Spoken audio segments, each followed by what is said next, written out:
Hello. Oh, it's you. Oh, that's not much of a greeting. Look, I don't wish to appear rude, but I am not seeking Jamaharon.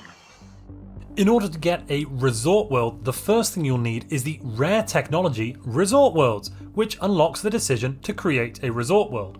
Then go out and find a planet, colonize it, but don't do anything. Here we have just such a world, a desert world, the planet of Kurek. Now I can go into my decisions, and for 100 influence, I can create a resort world.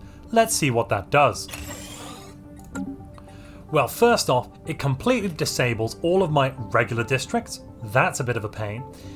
And it doesn't allow me to build quite a few of the buildings I would normally want to build.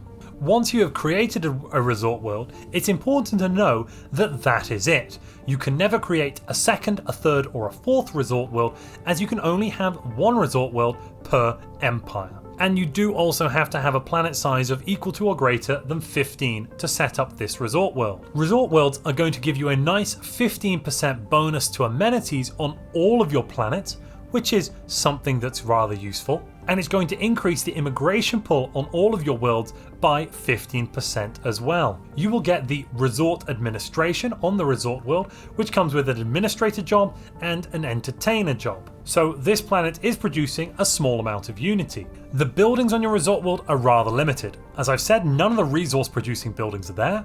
You can still get bureaucratic jobs from administrative offices, commercial zones, gene clinics, holo theatres, military academies, precinct houses, robot assembly plants, strongholds, and temples or culture buildings if you are not a spiritualist. But none of those jobs are fantastic. We can't get any alloys, we can't get any research, we can't get any basic resources. That does mean your resort world is somewhat annoying to have. I would definitely not recommend you make one of the first, I don't know, even 10 worlds into a resort world.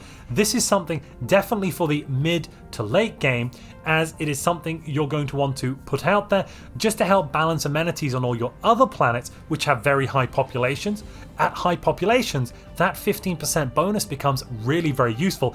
It can become equivalent to a couple of entertainer jobs, for instance, if you've got 150 or 200 pops on a planet like an Ecumenopolis. The only saving grace is if you are a trade empire. As a merchant empire, if you have access to the mercantile civic, you can still throw down commercial zones which will give you merchant jobs. Yes, you can only specialize this world as a resort world, giving you some extra housing, not so great, but it does mean you're still going to get a useful output from this planet, as the resort capital complex, which you can upgrade to once you have 20 population, will unlock all of your building slots, allowing you to fill them up with these commercial zones, meaning you can have a whole host of merchants here, providing lots and lots of trade value, and you're still getting that extra 15% amenities bonus on all your other worlds. I suppose the only drawback here really is, if you are a trade-based empire, you probably don't have any amenities problems on those worlds, as they've got so many merchants there. Resort worlds are a very unique mechanic. Good luck trying to find a use for them. Personally, I only really tend to build them in role-playing situations, as they're not fantastically balanced at the moment.